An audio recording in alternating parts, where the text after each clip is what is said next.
Hello everyone, कैसे हैं आप सब लोग। आई होप आप सब अच्छे होंगे और आपने लेक्चर नंबर 8 को अच्छे से देखकर रिवाइज किया होगा। तो आज हम पढ़ने वाले हैं cell the unit of life chapter के में आज हम पढ़ने वाले हैं क्लोरोप्लास्ट, राइबोसोम, साइटोस्केलेटन, सीलिया और फ्लैजेला। आई होप आपको आज का टारगेट समझ आ गया होगा। तो चलिए हम स्टार्ट करते हैं सबसे पहले क्लोरोप्लास्ट से। तो ये हमने क्लोरोप्लास्ट ड्रॉ किया है। तो ये क्लोरोप्लास्ट की आउटर मेम्ब्रेन है, ये क्लोरोप्लास्ट की इनर मेम्ब्रेन है। इट मीन्स हम समझ सकते हैं कि क्लोरोप्लास्ट होता है वो डबल मेम्ब्रेन बाउंड स्ट्रक्चर होता है। उसके बाद जो हम देखते हैं कि जो येलो येलो कलर के डॉट हैं उसे हम क्या कहते हैं, स्ट्रोमा। क्या कहते हैं, स्ट्रोमा। उसके बाद ये एक रिंग जैसा स्ट्रक्चर दिखाई देता है, हम उसे क्या कहते हैं, थाइलाकॉइड। और जो थाइलाकॉइड की एक जो थप्पी जैसा कुछ बनता है तो हम उसे कहते हैं ग्रेना। क्या कहते हैं, ग्रेना। उसके बाद जो ग्रेना होते हैं, ये भी एक ग्रेना है, ये एक ग्रेना है। इन दोनों ग्रेना को एक दूसरे के साथ कनेक्ट करते हैं तो हम उसे कहते हैं स्ट्रोमा लेमिला। Stroma lamella. क्या कहते हैं, स्ट्रोमा लेमिला। उसके बाद डबल स्टैंडर्ड सर्कुलर डीएनए भी क्लोरोप्लास्ट के अंदर प्रेजेंट होता है। और जो ब्लू ब्लू कलर के दिखाए हैं वो हमने दिखाया है राइबोसोम्स, जो कितना है, 70S है। एक बार फिर से रिवाइज कर लें। जैसे क्लोरोप्लास्ट होता है उसके अंदर दो मेम्ब्रेन प्रेजेंट होते हैं, आउटर मेम्ब्रेन और इनर मेम्ब्रेन। आउटर मेम्ब्रेन और इनर मेम्ब्रेन हम समझ सकते हैं कि जो क्लोरोप्लास्ट होता है वो डबल मेम्ब्रेन बाउंड स्ट्रक्चर होता है। जो येलो येलो कलर का है उसे हम कहते हैं स्ट्रोमा। ये एक राउंड जैसा है उसे हम कहते हैं थाइलाकॉइड मिलकर जो बनाते हैं उसे हम कहते हैं ग्रेना। जो एक दो ग्रेना को एक दूसरे के साथ कनेक्ट करता है, या फिर कहते हैं कि डिफरेंट ग्रेना के थाइलाकॉइड को जो कनेक्ट करता है उसे हम कहते हैं स्ट्रोमा लेमिला। उसके बाद हमने जो ब्लू कलर सा दिखाया उसे हम कहते हैं राइबोसोम, जो 70S होता है। उसके बाद हमने दिखाया है circular double standard DNA. I hope आपको जो क्लोरोप्लास्ट का स्ट्रक्चर है वो अच्छे से आपको समझ में आ गया होगा।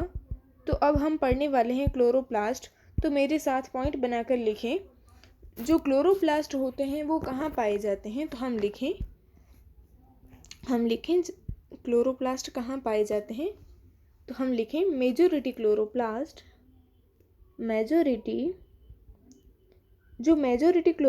होते हैं वो कहाँ पाए जाते हैं, ग्रीन प्लांट के अंदर।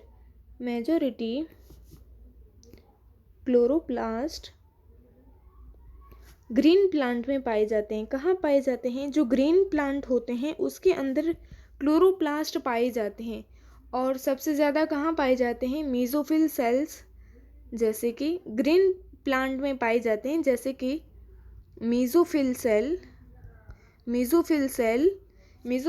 Of the leaves. जो लीव्स होते हैं उसके मेसोफिल सेल होते हैं, वहाँ पे क्लोरोप्लास्ट पाए जाते हैं। उसके बाद हम देखें कि क्लोरोप्लास्ट होता है उसका शेप कैसा होता है। तो हम लिखें शेप कैसा होता है। शेप होता है लेंस शेप्ड। उसके बाद ये ओवल भी हो सकता है, स्फेरिकल भी हो सकता है, ओवल भी हो सकता है, डिस्कॉइड भी हो सकता है। हम लिखें डिस्कॉइड, या फिर रिबन लाइक भी हो सकता है, और इवन रिबन लाइक ऑर्गेनल। ये कैसा हो सकता है, लेंस शेप हो सकता है, ओवल शेप, स्फेरिकल, डिस्कॉइड, या फिर रिबन शेप भी हो सकता है। जैसे जो क्लोरोप्लास्ट होता है उसका लेंथ कितना होता है, 5 to 10 माइक्रोमीटर। तो हम लिखें length of chloroplast is equals to 5 to 10 micrometre. उसके बाद हम जो विड्थ होती है क्लोरोप्लास्ट की, जो विड्थ होती है वो कितनी होती है, वो 2 to 4 माइक्रोमीटर होती है। कितनी होती है, 2 से लेकर 4 माइक्रोमीटर। अब हम देखते हैं कि जो सारे सेल होते हैं उसके अंदर क्लोरोप्लास्ट के जो नंबर होते हैं वो सेम होते हैं, तो नहीं, उनके नंबर वेरी कर सकते हैं। जैसे ऑर्गेनिज्म टू ऑर्गेनिज्म या फिर प्लांट टू प्लांट उनके नंबर क्लोरोप्लास्ट के वेरी करते हैं। तो हम लिखें नेक्स्ट पॉइंट, नंबर वेरीज, उनके नंबर होते हैं वो वेरी करते हैं। One cell of the chlamydomonas sorry, हम 1 पर सेल लिखना है, हमें क्या लिखना है, 1 पर सेल ऑफ द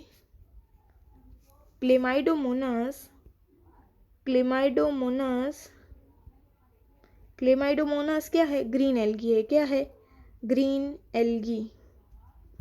उसके पर सेल के अंदर क्लेमाइडोमोनास एक ग्रीन एल्गी है, उसके पर सेल के अंदर एक माइटोकॉन्ड्रिया पाया जाता है। उसके बाद हम लिखें जैसे कि मीजोफिल सेल होता है, वो कहाँ प्रेजेंट होता है, हमने अभी देखा मीजोफिल कहाँ प्रेजेंट होता है, लीव्स के अंदर। कहाँ प्रेजेंट होता है, लीव्स के अंदर। तो हम लिखें इन मीजोफिल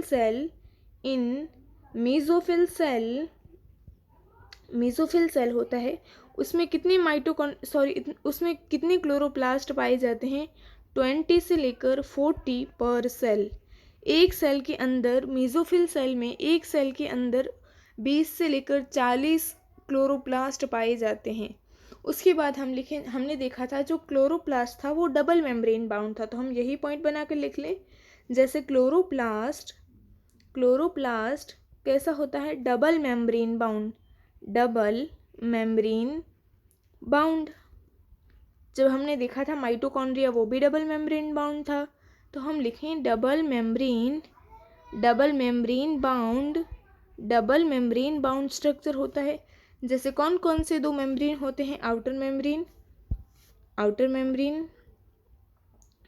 मेम्ब्रेन और दूसरा कौन सा होता है, इनर मेम्ब्रेन। तो हम लिखें आउटर मेम्ब्रेन और इनर मेम्ब्रेन, ये 2 मेम्ब्रेन से क्लोरोप्लास्ट बना हुआ होता है। उसके बाद हम लिखते हैं जो क्लोरोप्लास्ट की इनर मेम्ब्रेन होती है वो लेस परमिएबल होती है। हम यहाँ पे देख सकते हैं, जैसे कि यहाँ पे ये देख सकते हैं, वो इनर मेम्ब्रेन कहते हैं, हम उसे यहाँ पे हमने मार्क किया है।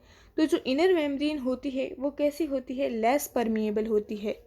तो हम लिखें inner membrane of mitochondria is less permeable. Inner membrane of mitochondria is less permeable. तो हम यहाँ पे लिखें इनर मेम्ब्रेन ऑफ क्लोरोप्लास्ट, हम लिखें इनर मेम्ब्रेन ऑफ क्लोरोप्लास्ट वो कैसा होता है, लेस परमिएबल होता है। तो हम लिखें लेस परमिएबल होता है।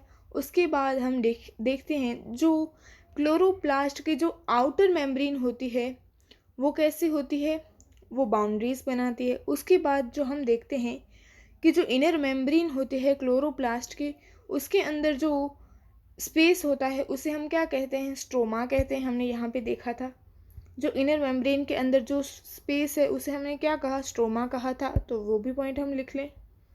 जैसे स्पेस लिमिटेड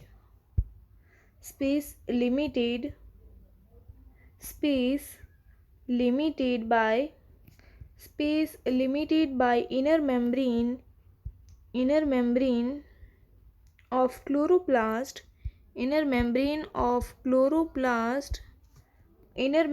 of chloroplast उसे क्या कहते हैं, हम कहते हैं स्ट्रोमा।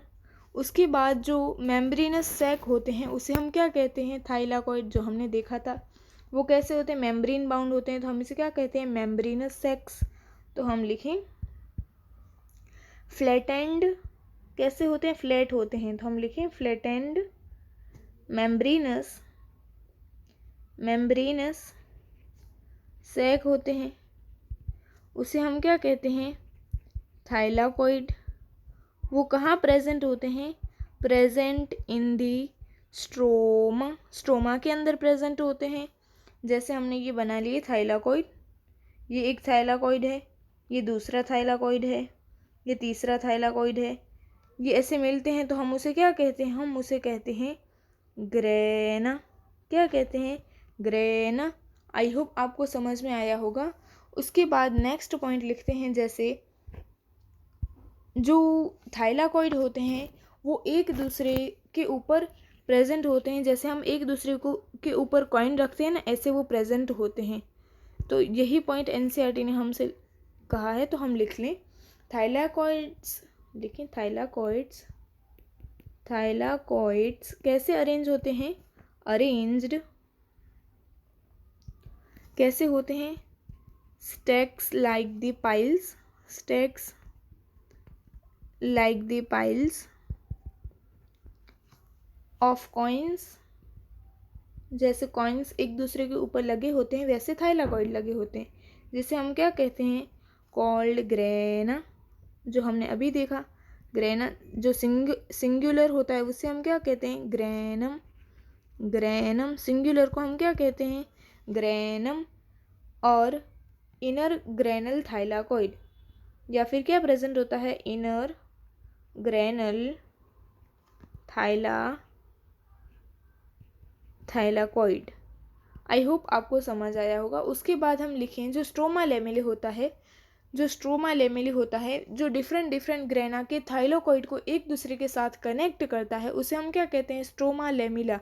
वो कैसा होता है, फ्लैट मेम्ब्रेनस ट्यूब्यूल होता है। तो हम लिखें स्ट्रोमा लेमिला, स्ट्रोमल लेमिले कैसा होता है, फ्लैट मेम्ब्रेनस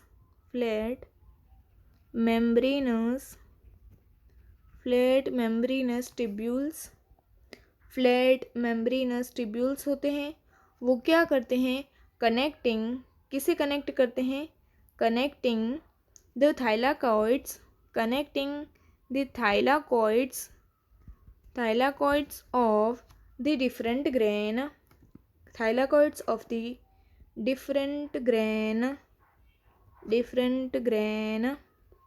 जो डिफरेंट डिफरेंट ग्रेना होता है उसके थाइलाकॉइड्स को कनेक्ट करती है। कौन कनेक्ट करती है, स्ट्रोमा लेमिला। उसके बाद हम लिखते हैं जो थाइलाकॉइड की मेम्ब्रेन होती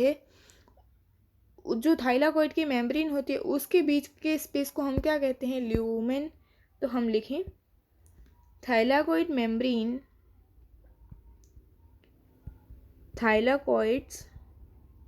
मेम्ब्रेन, जो थाइलाकॉइड की मेम्ब्रेन होती है वो किसे इनक्लोज करती है, इनक्लोज स्पेस, जिसे हम क्या कहते हैं, ल्यूमेन। यहाँ देख ले, जैसे ये थाइलाकॉइड की मेम्ब्रेन है, उसके अंदर जो स्पेस है उसे हम क्या कहते हैं, ल्यूमेन। ये मेम्ब्रेन है वो किसे इनक्लोज करती है, ल्यूमेन को। बस यही कहा है हमने एनसीईआरटी ने, वो हमने लिख लिया। उसके बाद चलते हैं नेक्स्ट पॉइंट पे। जैसे स्ट्रोमा लेमिली होती है वो डिफरेंट डिफरेंट ग्रेना के थाइलाकॉइड को एक दूसरे के साथ कनेक्ट करती है। जो थाइलाकॉइड की मेम्ब्रेन होती है वो स्पेस ऑक्यूपाई करती है जिसे हम कहते हैं ल्यूमेन। उसके बाद स्ट्रोमा के अंदर एंजाइम्स प्रेजेंट होते हैं। जो स्ट्रोमा देखा ना हमने, जो स्ट्रोमा, उसके अंदर क्या प्रेजेंट होता है, स्ट्रोमा के अंदर प्रेजेंट होते हैं एंजाइम्स। क्या प्रेजेंट होता है, एंजाइम्स। तो हम लिखें stroma contain enzymes. Stroma contains enzymes. Stroma के अंदर क्या प्रेजेंट होता है, एंजाइम प्रेजेंट होते हैं। किसके लिए, किसका सिंथेसिस करने के लिए एंजाइम प्रेजेंट होते हैं, कार्बोहाइड्रेट और प्रोटीन का सिंथेसिस करने के लिए स्ट्रोमा के अंदर एंजाइम प्रेजेंट होते हैं। तो हम लिखें required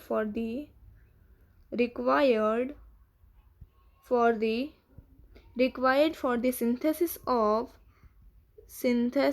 of carbohydrate and proteins, carbohydrate and proteins, carbohydrate और प्रोटीन को सिंथेसाइज करने के लिए स्ट्रोमा के अंदर एंजाइम प्रेजेंट होते हैं। उसके अलावा स्ट्रोमा के अंदर क्या प्रेजेंट होता है, ऑल्सो कंटेन, उसके अंदर हमने देखा था double standard circular DNA present था। तो हम लिखें also contain small circular DNA molecule, small circular DNA molecule, small circular DNA molecule present होता है। उसके बाद प्रेजेंट होता है राइबोसोम्स। उसके बाद क्लोरोफिल पिगमेंट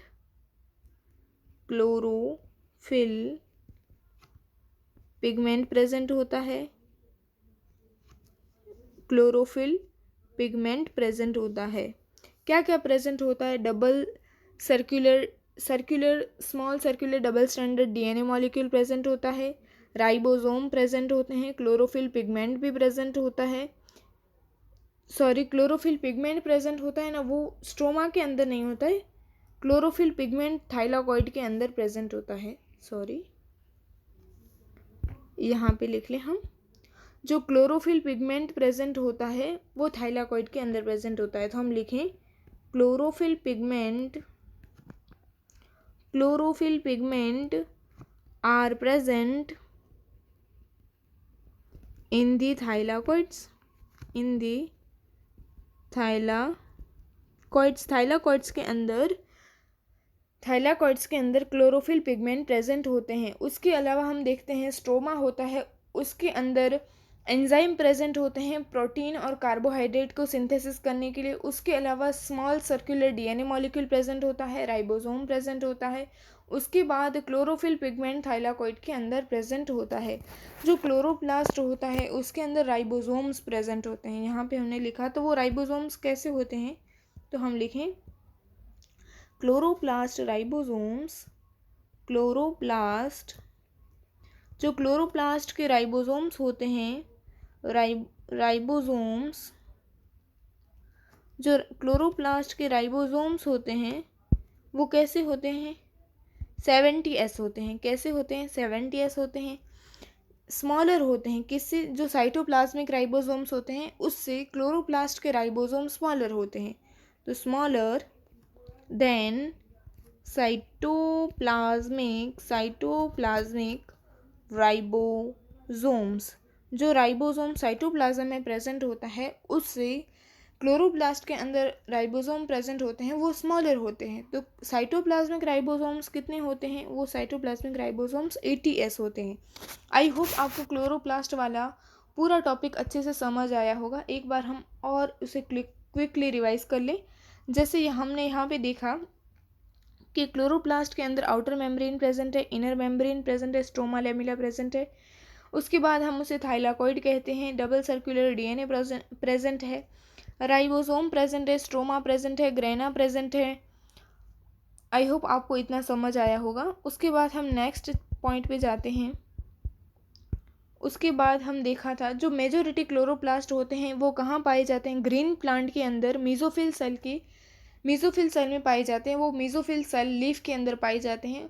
उसके बाद हमने देखा जो क्लोरोप्लास्ट होता है उसका शेप प्लान शेप हो सकता है, ओवल, स्फेरिकल, डिस्कॉइड और इवन रिबन लाइक भी हो सकता है। उसका लेंथ होता है 5 to 10 माइक्रोमीटर, जबकि उसका विड्थ होता है 2 to 4 माइक्रोमीटर। उसके बाद हम देखते हैं जो नंबर होते हैं क्लोरोप्लास्ट के वो वेरी करते हैं। जैसे क्लेमाइडोमोनास ग्रीन एल्गी है, उसके एक सेल में एक क्लोरोप्लास्ट प्रेजेंट है, जबकि मीजोफिल सेल में 20 से 40 क्लोरोप्लास्ट पर सेल पाए जाते हैं। उसके बाद हमने देखा जो क्लोरोप्लास्ट होता है वो डबल मेम्ब्रेन बाउंड स्ट्रक्चर होता है। उसके आउटर मेम्ब्रेन और इनर मेम्ब्रेन, दो मेम्ब्रेन होते हैं। जो इनर मेम्ब्रेन होती है वो लेस परमिएबल होती है, किसकी, क्लोरोप्लास्ट की।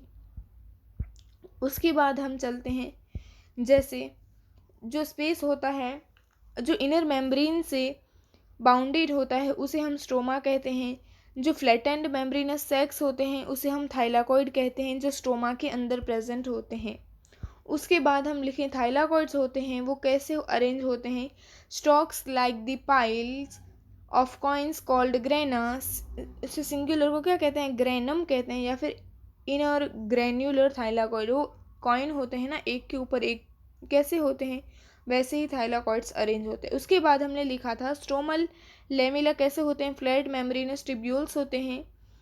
कनेक्टिवली किसे कनेक्ट करते हैं, थाइलाकॉइड ऑफ डिफरेंट ग्रेना। जो डिफरेंट ग्रेना होते हैं उसके थाइलाकॉइड को कौन कनेक्ट करता है, स्ट्रोमा लेमिला। उसके बाद हमने देखा था जो थाइलाकॉइड मेम्ब्रेन होती है वो कैसे होती है, इनक्लोज होती है। किसे इनक्लोज करती है, ल्यूमेन को इनक्लोज करती है। उसके बाद हमने देखा था जो स्ट्रोमा होता है उसके अंदर एंजाइम प्रेजेंट होते हैं, किसके लिए, सिंथेसिस ऑफ कार्बोहाइड्रेट और प्रोटीन को। उसके अलावा स्मॉल सर्कुलर डीएनए मॉलिक्यूल और राइबोसोम्स भी प्रेजेंट होते हैं। थाइलाकॉइड के अंदर क्लोरोफिल पिगमेंट भी प्रेजेंट होते हैं। उसके बाद हम नेक्स्ट देखते हैं, जैसे क्लोरोप्लास्ट होता है उसके अंदर जो राइबोसोम्स होते हैं वो 70S राइबोसोम होते हैं। जो साइटोप्लाज्मिक राइबोसोम होते हैं वो 80S होते हैं, वो 80S राइबोसोम से स्मॉलर होते हैं। आई होप आपको इतना अच्छे से क्लियर हुआ होगा। तो अब देखने वाले हैं हम राइबोसोम्स। कौन से राइबोसोम्स देखने वाले हैं हम, यूकैरियोटिक राइबोसोम्स देखने वाले हैं। तो जो राइबोसोम्स था उसकी डिस्कवरी किसने की थी? जॉर्ज पैलेड नाम के साइंटिस्ट थे, उन्होंने की थी इन 1953 के अंदर। तो हम लिखें जैसे राइबोसोम्स किसने डिस्कवर किया था? जॉर्ज पैलेड नाम के साइंटिस्ट थे। तो हम लिखें जॉर्ज पैलेड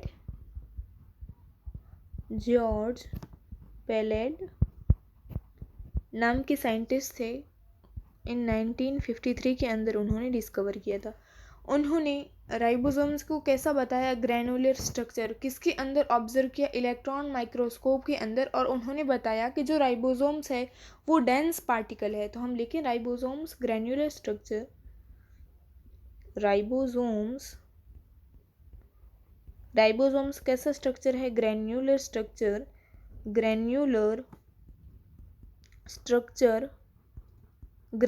स्ट्रक्चर है। किसके अंदर ऑब्जर्व किया? हमने ऑब्जर्व किया इलेक्ट्रॉन माइक्रोस्कोप के अंदर। तो हम लिखें ऑब्जर्व्ड इन इलेक्ट्रॉन माइक्रोस्कोप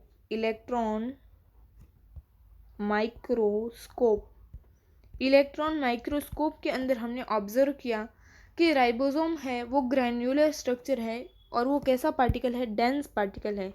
तो हम लिखें डेंस पार्टिकल। उसके बाद हमने देखा वो राइबोसोम होता है वो राइबोन्यूक्लिक एसिड और प्रोटीन से बना हुआ होता है। तो हम लिखें कंपोज्ड ऑफ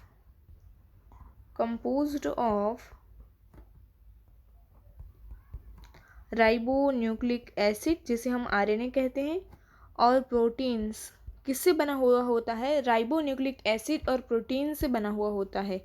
प्रोटीन्स वो किसी भी मेम्ब्रेन से सराउंडेड नहीं होता है। तो हम लिखें नॉट सराउंडेड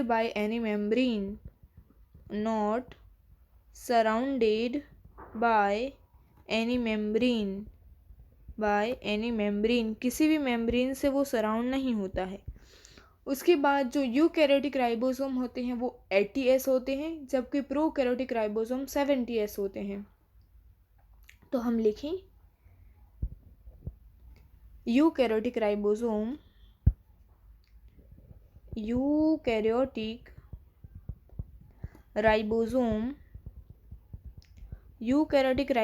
होते हैं वो 80S होते हैं, जबकि प्रोकैरियोटिक राइबोसोम होते हैं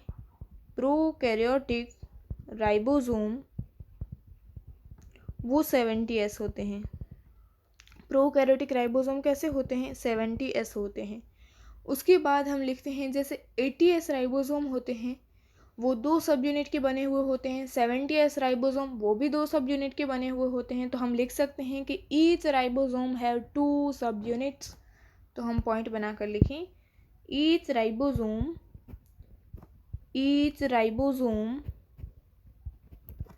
हैव 2 सब units. Each ribosomes have 2 subunits। जो राइबोसोम्स होते हैं उनके पास 2 सब यूनिट होते हैं, लार्ज होता है और स्मॉल होता है। तो हम लिखें लार्ज सब यूनिट एंड स्मॉल सब यूनिट्स। लार्ज सब यूनिट्स और दूसरा होता है स्मॉल सब यूनिट्स। 2 सब यूनिट होते हैं। जैसे हम लिखते हैं 80S राइबोसोम होता है, 80S राइबोसोम उसके अंदर 2 कौन कौन से होते हैं सब यूनिट? एक होता है 60S और दूसरा होता है 40S। तो हम लिखें 60S और दूसरा होता है 40S। एस को थोड़ा अच्छे से बना ले।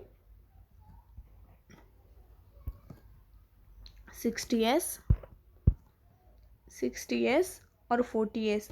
उसके बाद हम देखते हैं जैसे 70S राइबोसोम होता है वो भी 2 सब यूनिट से बना हुआ होता है। तो हम लिखें 70S राइबोसोम्स 2 सब यूनिट से बना हुआ होता है। सबसे पहला होता है 50S और दूसरा होता है 30S। तो हम लिखें 50S और 30S। हम देख सकते हैं कि कोई भी राइबोसोम हो वो 2 सब यूनिट से बना हुआ होता है। एक उसका लार्ज सब यूनिट होता है, दूसरा स्मॉल सब यूनिट होता है।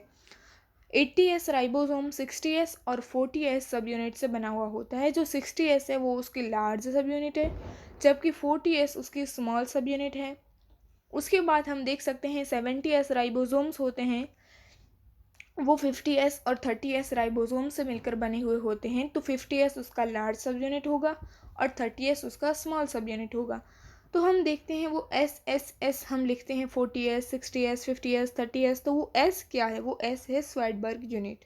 तो हम लिखें S क्या है? S है स्वेडबर्ग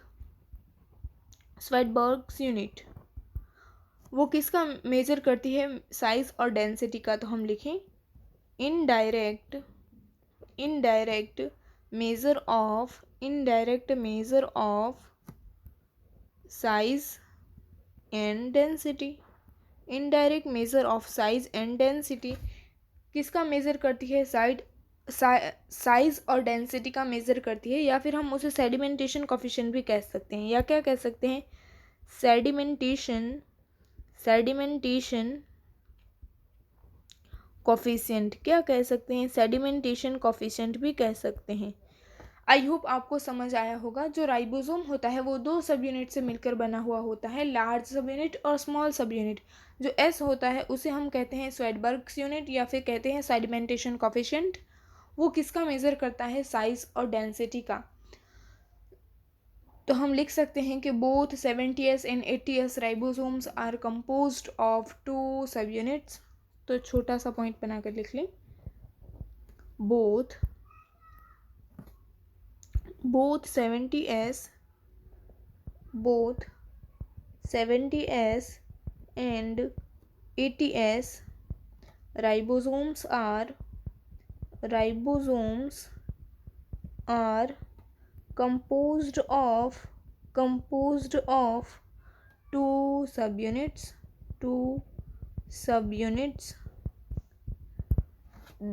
80S और 70S राइबोसोम्स होते हैं, वो 2 सब यूनिट से मिलकर बने हुए होते हैं। उसके बाद हम देखने वाले हैं, ये राइबोसोम वाला पार्ट हमारा क्लियर होता है यहाँ पे। तो अब हम देखने वाले हैं साइटोस्केलेटन। क्या देखने वाले हैं? अब हमारा टॉपिक है साइटोस्केलेटन। साइटोस्केलेटन समझने से पहले हम एनसीईआरटी का जो पॉइंट लिखा हुआ है वो हम एज इट इज से लिख लेते हैं, फिर उसे अच्छे से समझने की कोशिश करेंगे। तो मेरे साथ पॉइंट बनाकर लिखे, इलोबरेट थोड़ा सा पेन को मोटा बना ले, elaborate network of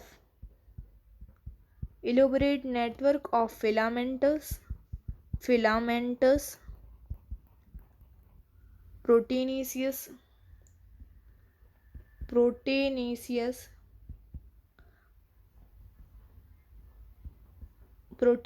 structures. Elaborate network of filamentous proteinaceous structure consisting of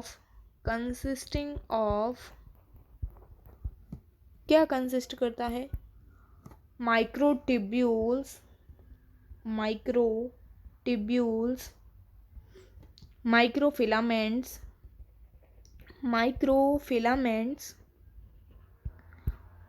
intermediate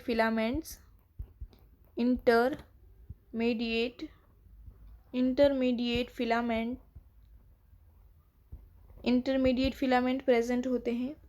कहाँ प्रेजेंट होते हैं? Present in the cytoplasm,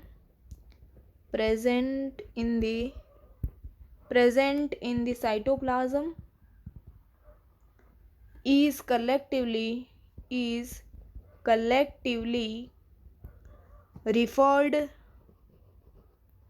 referred to as the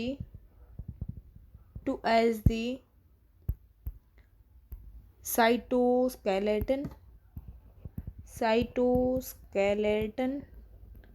अब हम देखते हैं, जैसे elaborate network of filamentous proteinaceous structure consisting of microtubules microfilaments and intermediate filaments present in the cytoplasm is collectively referred to as the cytoskeleton। जो cytoskeleton होता है वो कैसा होता है, इलॉबरेट नेटवर्क होता है, जो किसका होता है, फिलामेंटस होता है, और प्रोटीनेसिस प्रोटीन से बना होता है, फिलामेंटस होता है, स्ट्रक्चर होता है। उसके अंदर क्या क्या प्रेजेंट होते हैं, मेरे साथ रिपीट करें, microtubules, microfilaments, intermediate filaments, microtubules, microfilaments, intermediate filaments, microtubule, microfilament, intermediate filaments कहाँ प्रेजेंट होते हैं, साइटोप्लाज्म में प्रेजेंट होते हैं। उसे हम कलेक्टिवली क्या कहते हैं, साइटोस्केलेटन। एक बार और समझ लेते हैं, जैसे इलोबरेट नेटवर्क प्रेजेंट होता है, ये प्रेजेंट कहाँ होता है, साइटोप्लाज्म के अंदर ही प्रेजेंट होता है, इसीलिए तो हमने लिखा है साइटोस्केलेटन। जो साइटो का मतलब होता है साइटोप्लाज्म, सेल के अंदर प्रेजेंट होता है। तो elaborate network of filamentous proteinaceous structure, filamentous proteinaceous structure consisting क्या प्रेजेंट होता है, माइक्रोट्यूब्यूल्स, माइक्रोफिलामेंट्स और इंटरमीडिएट फिलामेंट्स कहाँ प्रेजेंट होते हैं, साइटोप्लाज्म में। उसे कलेक्टिवली हम कहते हैं साइटोस्केलेटन। आई होप आपको समझ आया होगा। उसके बाद हम लिखते हैं जो साइटोस्केलेटन होता है वो किस किस में हेल्प करता है, किस किस में इन्वॉल्व होता है, तो वो कहाँ इन्वॉल्व होता है, वो मैकेनिकल सपोर्ट देता है, मोटिलिटी देता है। तो हम लिखें पॉइंट बनाकर, cytoskeleton involved, cytoskeleton involved mechanical support, mechanical support, motility, mechanical support, motility और maintenance of the shape, maintenance of the shape of the cell. किस में इन्वॉल्व होता है, साइटोस्केलेटन इन्वॉल्व होता है मैकेनिकल सपोर्ट प्रोवाइड करने में, मोटिलिटी में, maintenance of the shape of the cell, जो सेल होता है उसका शेप मेंटेन करने में भी साइटोस्केलेटन हेल्प करता है। आई होप आपको समझ आया होगा। उसके बाद हम पढ़ने वाले हैं सीलिया और फ्लैजेला। क्या पढ़ेंगे, सीलिया और फ्लैजेला। जो सीलिया होता है उसके सिंगुलर को हम क्या कहते हैं, सीलियम। तो हम लिखें सीलिया, सिंगुलर होगा तो हम क्या कहेंगे, हम कहेंगे सीलियम, सीलियम। उसके बाद हम लिखते हैं जैसे फ्लैजेला, क्या लिखते हैं, फ्लैजेला। वो सिंगल होगा तो हम उसे क्या कहेंगे, हम उसे कहेंगे फ्लैजेलम, क्या कहेंगे, फ्लैजेलम। सीलिया और फ्लैजेला किस में हेल्प करते हैं, मोटिलिटी में हेल्प करते हैं। और कैसे स्ट्रक्चर है, हेयर लाइक आउटग्रोस हैं, बाहर स्ट्रक्चर हैं, तो हम उसे क्या कहते हैं, आउटग्रोस। वो कहाँ से आउटग्रो होते हैं, सेल मेम्ब्रेन से। सीलिया और फ्लैजेला किस में हेल्प करते हैं, मोटिलिटी में हेल्प करते हैं। तो हम लिखें जैसे सीलिया और फ्लैजेला कैसे हेयर लाइक हैं और किस में हेल्प करते हैं, मोटिलिटी में हेल्प करते हैं, और आउटग्रो हैं, मेम्ब्रेन से बाहर की ओर आते हैं। तो हम लिखें cilia and flagella, cilia and flagella, cilia and flagella कैसे होते हैं, हेयर लाइक होते हैं, hair like outgrowths of the cell membrane, कहाँ से बाहर आते हैं, सेल मेम्ब्रेन से बाहर आते हैं। उसके बाद हम देखते हैं जो सीलिया होता है वो स्मॉल स्ट्रक्चर होता है। तो हम लिखें सीलिया कैसा स्ट्रक्चर होता है, स्मॉल स्ट्रक्चर होता है, स्मॉल स्ट्रक्चर होता है। कैसे वर्क करता है, वर्क लाइक ओट्स, जैसे वो नाव में होते हैं ना, वो नाव को आगे करने के लिए जो होता है ना उसे हम क्या कहते हैं, ओट्स। जिससे हम नाव को आगे चला पाते हैं तो हम उसे क्या कहते हैं, ओट्स। वो ओट्स कैसे सीलिया कैसे वर्क करता है, ओट्स की तरह वर्क करता है। तो किस में हेल्प करता है, मोमेंट ऑफ हेल्प करता है, moment of either the cell, cell को मूवमेंट कराने में, या फिर सराउंडिंग फ्लूइड, जो सराउंडिंग फ्लूइड है उसे मूवमेंट कराने में, या सेल को मूवमेंट कराने में, या फिर जो उसके अराउंड जो सराउंडिंग में जो फ्लूइड है उसको मूवमेंट कराने में। तो हम लिखते हैं और द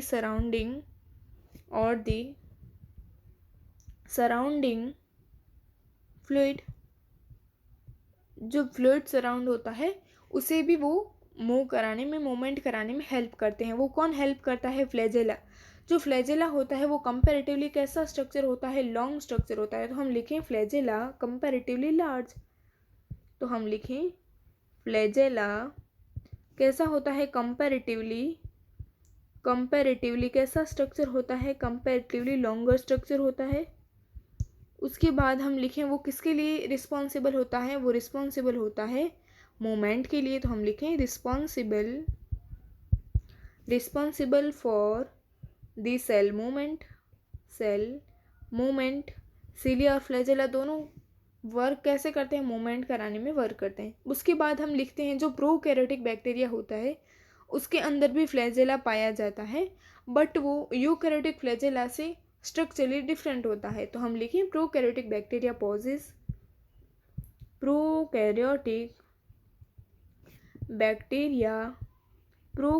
बैक्टीरिया के अंदर क्या प्रेजेंट होता है? फ्लैजेला प्रेजेंट होता है। तो हम लिखें पॉजेज फ्लैजेला प्रेजेंट होता है, बट वो कैसा? सिमिलर नहीं होता है। तो हम लिखें these are structurally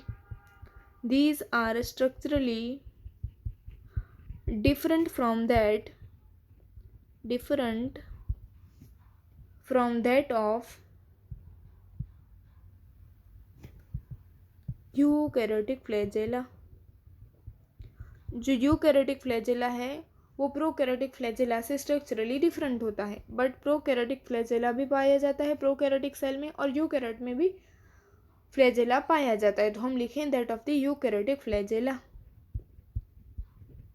उसके बाद हम लिखते हैं इलेक्ट्रॉन माइक्रोस्कोप के अंदर हमने देखा तो सीलिया और फ्लैजेला हमने देखा तो हमें कैसे दिखाई दिए? प्लाज्मा मेम्ब्रेन से वो सराउंडेड थे, कवर थे, ऐसे हमें दिखाई दिए सीलिया और फ्लैजेला। तो हम लिखें इलेक्ट्रॉन माइक्रोस्कोपिक स्टडी के अंदर सीलिया और फ्लैजेला का स्ट्रक्चर हमने थोड़े लास्ट लेक्चर के अंदर हमने देखा था, 2-3 लेक्चर पहले ही हमने देखा था उसका स्ट्रक्चर। आई होप आपको अच्छे से याद होगा, आपने अच्छे से रिवाइज किया होगा। तो हम लिखें इलेक्ट्रॉन माइक्रोस्कोपिक स्टडी ने हमें क्या बताया कि जो सीलिया होता है या फ्लैजेला, उसके सिंगुलर को क्या कहते हैं? सीलियम और फ्लैजेलम। क्या कहते हैं? सीलियम और फ्लैजेलम। इलेक्ट्रॉन माइक्रोस्कोप के अंदर हमने स्टडी किया और हमने क्या देखा कि सीलियम और फ्लैजेलम होते हैं। नेक्स्ट पेज पे लिखें, सीलियम और फ्लैजेलम होते हैं, वो कैसे होते हैं? प्लाज्मा मेम्ब्रेन से कवर होते हैं। तो हम लिखें जैसे cilium and flagellum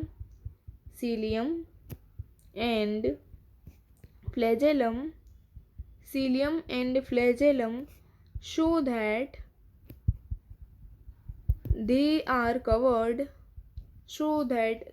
are covered with plasma membrane। किससे कवर होते हैं? सीलिया और फ्लैजेला दोनों किससे कवर होते हैं? प्लाज्मा मेम्ब्रेन से। किससे? प्लाज्मा मेम्ब्रेन से। उसके बाद हम सीलिया हमारे अंदर भी प्रेजेंट होते हैं, फ्लैजेला भी प्रेजेंट होते हैं। जैसे सीलिया हमारे नोज़ होता है उसके अंदर प्रेजेंट होते हैं, और फ्लैजेला जैसे कि जो ह्यूमन का होता है, ह्यूमन के अंदर फ्लैजेला पाया जाता है जैसे कि स्पर्म के अंदर पाया जाता है। आई होप आपको अच्छे से समझ आया होगा। जो प्लाज्मा मेम्ब्रेन होता है, सीलियम और फ्लैजेलम होते हैं, वो प्लाज्मा मेम्ब्रेन से कवर होते हैं। उसके बाद हम लिखते हैं कि जो कोर होता है, उसका कोर होता है, हम उसे क्या कहते हैं? एक्सोनियम। उसका स्ट्रक्चर हम बनाते हैं अभी। देयर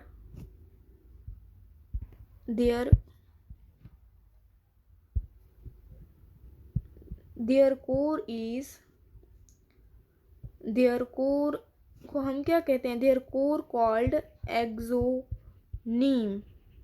जो कैसे प्रेजेंट होते हैं? उसके अंदर जो एक्सोनीम होता है उसके अंदर क्या प्रेजेंट होता है?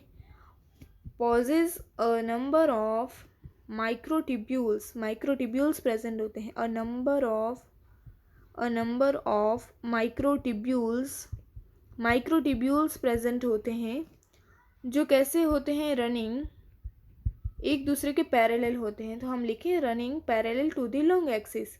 Running parallel to the long axis. तो हम उसका थोड़ा सा डायग्राम बना लें नेक्स्ट पेज पे। जैसे हमने ये बनाया प्लाज्मा मेम्ब्रेन बना दी।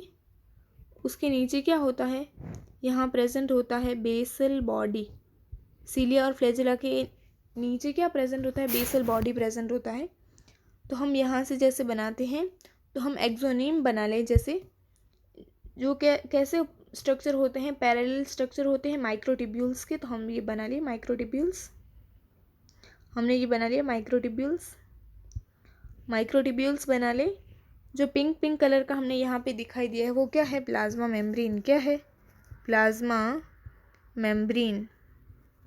ये प्लाज्मा मेम्ब्रेन है। अभी हम बना रहे हैं उसे हम क्या कहेंगे, एक्सोनीम। क्या कहेंगे, एक्सोनीम। जो माइक्रोट्यूब्यूल एक दूसरे के पैरेलल हैं। तो हम बनाएं, जैसे ये क्या बन गए, एक्सोनीम। अच्छे से दिखाएं, यहाँ ही लिखे हम। जैसे यहाँ लिखते हैं एक्सोनीम। एक दूसरे से माइक्रोट्यूब्यूल कैसे हैं, पैरेलल हैं। एक दूसरे से कैसे हैं, पैरेलली अरेंज हैं। आई होप आपको इतना अच्छे से समझ आया होगा। जैसे कोर को क्या कहते हैं, एक्सोनीम कहते हैं। वो नंबर ऑफ माइक्रोट्यूब्यूल्स होते हैं जो एक दूसरे के साथ पैरेलल होते हैं लॉन्ग एक्सिस के अंदर।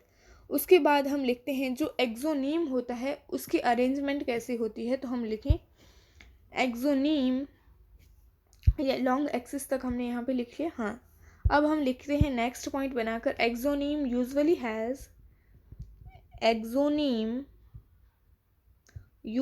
Has 9 doublets. हम समझते हैं उसके डायग्राम से। 9 doublets of radially arranged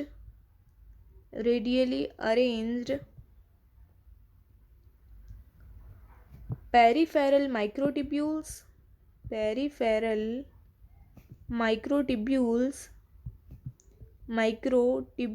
peripheral क्या प्रेजेंट होते हैं, माइक्रोट्यूब्यूल्स प्रेजेंट होते हैं। और सेंटर में क्या प्रेजेंट होता है, पेयर ऑफ माइक्रोट्यूब्यूल्स कहाँ प्रेजेंट होते हैं, सेंटर में। तो हम लिखें and a pair of centrally located microtubules. तो हम यहाँ पे स्ट्रक्चर के अंदर हम देख सकते हैं, जैसे कि यहाँ पे स्ट्रक्चर दिया हुआ है। तो एक्सोनीम होता है, उसके अंदर 9 डबलेट्स प्रेजेंट होते हैं। तो ये हम लिख सकते हैं। जैसे यहाँ पे हम थोड़ा सा पेन पतला कर लेते हैं। जैसे यहाँ पे हमने बनाया 1 2 3 4 5 6 7 8 9, ये 9 डबलेट्स हो गए। उसके बाद हमने देखा कि pair of centrally located microtubules, pair it means 2। Pair का मीनिंग क्या होता है, 2। तो ये 1 और 2 सेंटर में प्रेजेंट है। तो हम उसे क्या कहते हैं, centrally located microtubules. I hope आपको अच्छे से समझ आया होगा। उसके बाद हम लिखते हैं, पॉइंट बनाकर लिखें। जैसे हम लिखते हैं 9 डबलेट्स होते हैं, वो रेडियली प्रेजेंट होते हैं, पेरिफेरल प्रेजेंट होते हैं। उसके बाद जो पेयर होते हैं माइक्रोट्यूब्यूल के, वो सेंट्रली लोकेटेड होते हैं। उसके बाद हम लिखते हैं कि जैसे पेरीफेरी के अंदर 9 डबलेट्स प्रेजेंट थे और बीच में 2 माइक्रोट्यूब्यूल्स प्रेजेंट थे। तो हमें यही लिखना है, अरेंजमेंट ऑफ, हम लिखें थोड़ा सा मोटा लिखते हैं, an arrangement of axonemal microtubules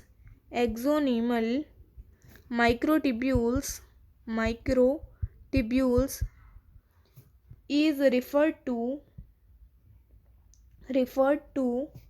as 9+2 array। कैसे प्रेजेंट होते हैं, 9 होते हैं वो पेरीफेरी में प्रेजेंट होते हैं और जो 2 होते हैं वो सेंट्रली प्रेजेंट होते हैं। उसके बाद हम लिखते हैं, जैसे central tubules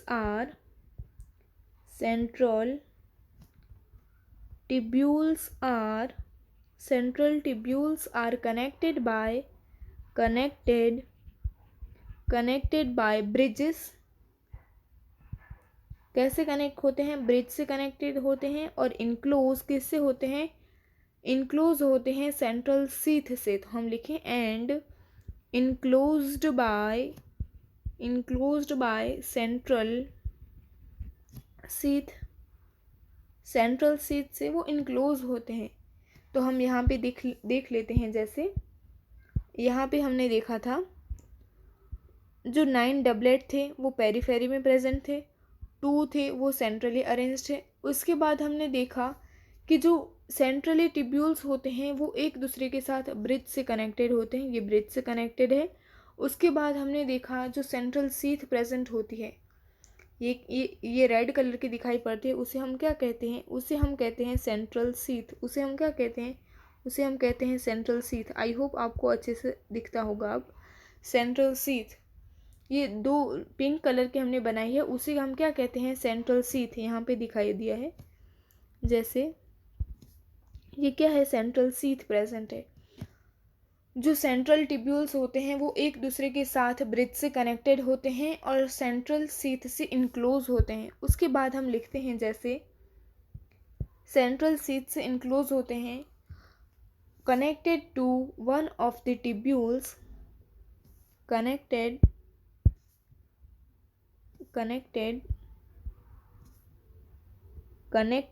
to one of the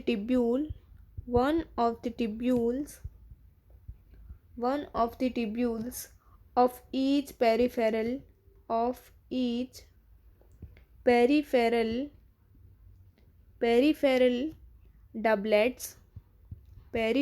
doublets by a radial spoke.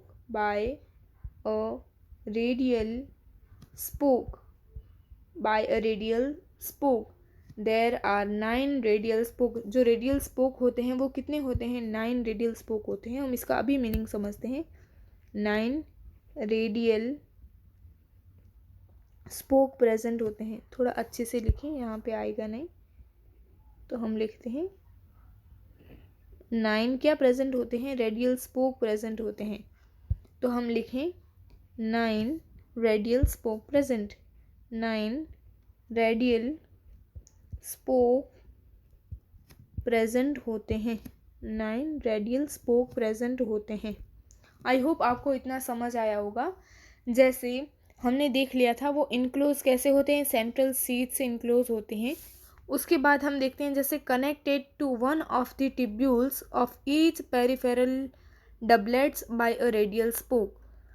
जो सेंट्रल टिब्यूल होते हैं, जो पेरीफेरी के अंदर डबलेट प्रेजेंट होते हैं, वो इससे कैसे कनेक्टेड होते हैं, रेडियल स्पोक के थ्रू। तो हम यहाँ पे देख लें, जैसे यहाँ पे हम देखते हैं जैसे ये हमने बनाया है सेंट्रल टिब्यूल। ये सेंट्रल टिब्यूल है जिसका नाम दिया है हम 1 और 2। ये 1 और 2 हमने दिया है सेंट्रल टिब्यूल। जो सेंट्रल टिब्यूल होते हैं वो पेरीफेरल टिब्यूल, जो हमने 9 बनाए हैं डबलेट, उसे हम क्या कहते हैं, पेरीफेरल टिब्यूल भी कह सकते हैं। तो जो पेरीफेरल टिब्यूल होते हैं उससे जो सेंट्रल टिब्यूल होते हैं वो कैसे कनेक्टेड होते हैं, रेडियल स्पोक के थ्रू। यहाँ पे हमने दिखाई देता है, यहाँ पे जैसे हम देख सकते हैं रेडियल स्पोक। तो हम लिख सकते हैं कि connected to one of the tubules of each peripheral tubules by a radial spoke. जो सेंट्रल टिब्यूल होते हैं वो पेरीफेरल टिब्यूल से रेडियल स्पोक के थ्रू कनेक्टेड होते हैं, तो हम उसे क्या कहते हैं, रेडियल स्पोक। वो 9 डबलेट्स हैं, तो पेरीफेरल टिब्यूल्स जो होते हैं 9 डबलेट्स हैं। तो जो सेंट्रल टिब्यूल हैं उन्हें जो कनेक्ट करता है रेडियल स्पोक, वो भी कितने होंगे, 9 ही होंगे। तो 9 लिख सकते हैं, 9 रेडियल स्पोक कितने होते हैं, 9 होते हैं। तो 9 रेडियल स्पोक प्रेजेंट होते हैं। आई होप आपको इतना समझ आया होगा। उसके बाद हम देख सकते हैं जैसे जो पेरीफेरल डबलेट्स होते हैं वो इंटरकनेक्टेड होते हैं एक दूसरे के साथ। तो हम लिखें पेरीफेरल टिब्यूल्स, थोड़ा सा हम मोटा बना लेते हैं। जो पेरीफेरल टिब्यूल्स होते हैं, पेरीफेरल टिब्यूल्स हम लिखें पेरीफेरल डबलेट्स भी लिख सकते हैं, doublets, peripheral doublets are also interconnected, are also interconnected interconnected by linkers by linkers by linkers, both the cilium and flagellum, both the cilium and flagellum, both cilium and flagellum emerge from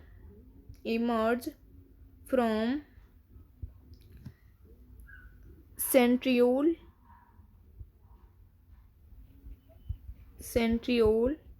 like structure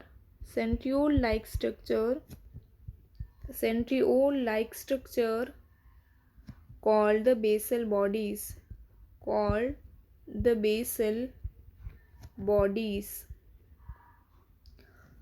जो peripheral doublets होते हैं वो भी एक दूसरे के साथ interconnected होते हैं, किसके थ्रू? लिंकर्स के थ्रू. हम देख सकते हैं यहाँ पे, जैसे हम यहाँ पे देख सकते हैं, जैसे हमने यहाँ पे देखा, ये डबलेट, ये डबलेट, ये डबलेट, ये डबलेट, ये डबलेट, सब डबलेट हैं, 9 डबलेट हैं. तो वो एक दूसरे के साथ कैसे होते हैं? इंटरकनेक्टेड, एक दूसरे के साथ आपस में कनेक्शन होता है उनका. तो हम उसे क्या कहते हैं? लिंकर्स कहते हैं. क्या कहते हैं? लिंकर्स. जो एक दूसरे के साथ कनेक्टेड होते हैं तो हम उसे क्या कहते हैं? लिंकर्स. क्या कहते हैं? लिंकर्स. जो डबलेट होता है उसको इंटरकनेक्टेड करता है उसे हम कहते हैं लिंकर्स. आई होप आपको अच्छे से समझ आया होगा. लिंकर्स कहते हैं. क्या कहते हैं? लिंकर्स कहते हैं. उसके बाद हमने देखा था कि सीलिया और फ्लैजेला होता है वो इमर्ज हो जाते हैं, emerge from centriole like structure called the basal body. जो बेसल बॉडी होता है स्ट्रक्चर, उसके साथ सीलिया और फ्लैजेला कैसे हो जाते हैं? इमर्ज. इसका मतलब होता है जैसे सीलिया और फ्लैजेला होते हैं वो सेंट्रियोल जैसा स्ट्रक्चर होता है जिसे हम बेसल बॉडी कहते हैं, वहाँ से ही इमर्ज होते हैं. कौन इमर्ज होते हैं? सीलिया और फ्लैजेला. कहाँ से इमर्ज होते हैं? सेंट्रियोल लाइक स्ट्रक्चर होता है जिसे हम बेसल बॉडी कहते हैं, वहाँ से ही सीलिया और फ्लैजेला इमर्ज होते हैं. आई होप आपको अच्छे से समझ आया होगा. पूरा स्ट्रक्चर, पूरा डायग्राम मैंने अच्छे से कवर करने की पूरी कोशिश की है. आई होप आपको अच्छे से समझ आया होगा. अब हमारा आज का टारगेट यहाँ पे कंप्लीट होता है. अब हम पढ़ेंगे एनसीईआरटी को. अब हम पढ़ लेते हैं. हमने क्लोरोप्लास्ट से स्टार्ट किया था, तो हम जैसे पढ़ते हैं outer membrane, inner membrane, grana, thylakoid, stroma lamella. Majority of chloroplast of the green plants are found in the mesophyll cell of the leaves. These are lens-shaped, oval, spherical, discoid or even ribbon-like organelle having variable length 5 to 10 micrometer आएगा, यहाँ भी थोड़ा सा भूल है, और width होता है 2 to 4 micrometer. Number varies from 1 per cell of the Chlamydomonas green algae 20 to 40 per cell in the mesophyll. Like mitochondria, the chloroplasts are also double membrane bound of the inner chloroplast membrane relatively less permeable.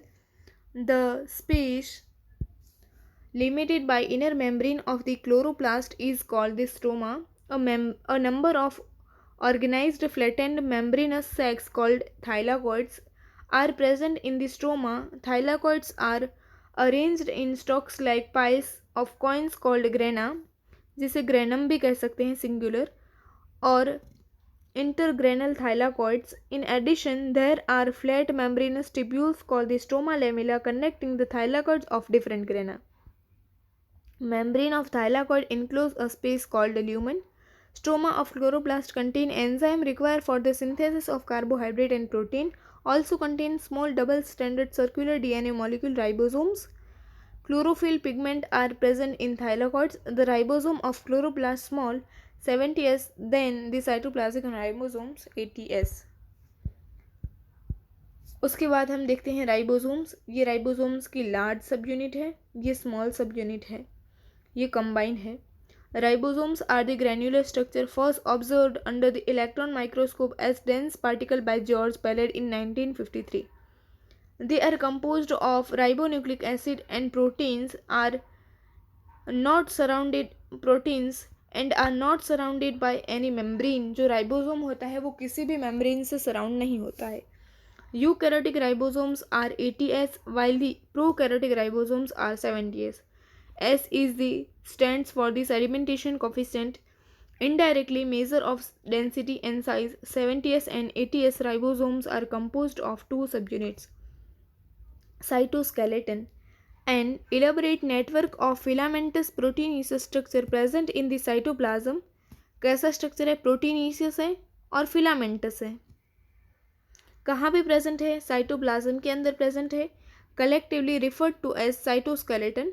उसमें थोड़ा सा वो जो अभी definition है नई NCERT में वो नहीं दिया है उसमें, ये पुरानी वाली NCERT. The cytoskeleton in a cell are involved in many functions such as mechanical support, motility, maintenance of the shape of the cell. एक पॉइंट वो हमने लिखा है वो अच्छे से पढ़ना आप साइटोस्केलेटन के अंदर, जो यहाँ पे नहीं लिखा है. उसके बाद हम देखते हैं सीलिया और फ्लैजेला. सीलिया सिंगल को हम कहते हैं सीलियम, फ्लैजेला हम उसे कहते हैं flagellum. Hair like outgrowth of the cell membrane. Cilia are small structures which work like oats, causing the movement of either the cell or the surrounding fluid. Flagella are comparatively longer and responsible for the cell movement.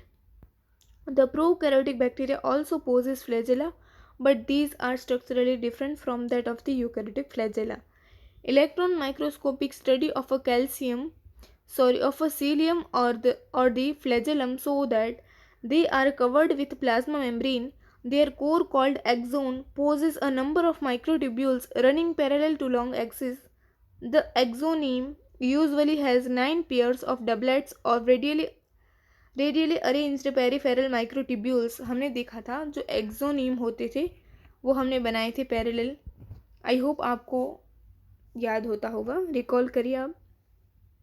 In a pair of centrally located microtubules, such an arrangement of axonemal microtubules is referred to as 9+2 array. The central tubules are connected by bridges and they also enclosed by a central sheath, which is connected to one of the tubules of each peripheral doublets by a radial spoke. Thus, there are 9 radial spokes. The peripheral doublets are also interconnected by linkers. किससे connected होते हैं? linkers से. Cilium and flagellum emerge from centriole-like structure called basal body. I hope आपको अच्छे से NCERT वाला portion भी समझ आया होगा. आपको कोई भी डाउट कोई भी क्वेरी हो तो आप मुझे कमेंट में बता सकते हैं. फिर हम नेक्स्ट लेक्चर में मिलेंगे. होप सो हम नेक्स्ट लेक्चर में cell the unit of life वाला चैप्टर हम कंप्लीट कर दें. अब थोड़ा सा ही उसका पोर्शन बचा है तो नेक्स्ट लेक्चर में ये लेक्चर हमारा फिनिश हो जाएगा. तो इस लेक्चर के अकॉर्डिंग आपको कोई भी डाउट कोई भी क्वेरी हो तो आप मुझे कमेंट में बता सकते हैं. तो फिर नेक्स्ट लेक्चर में मिलेंगे. तब तक के लिए थैंक यू.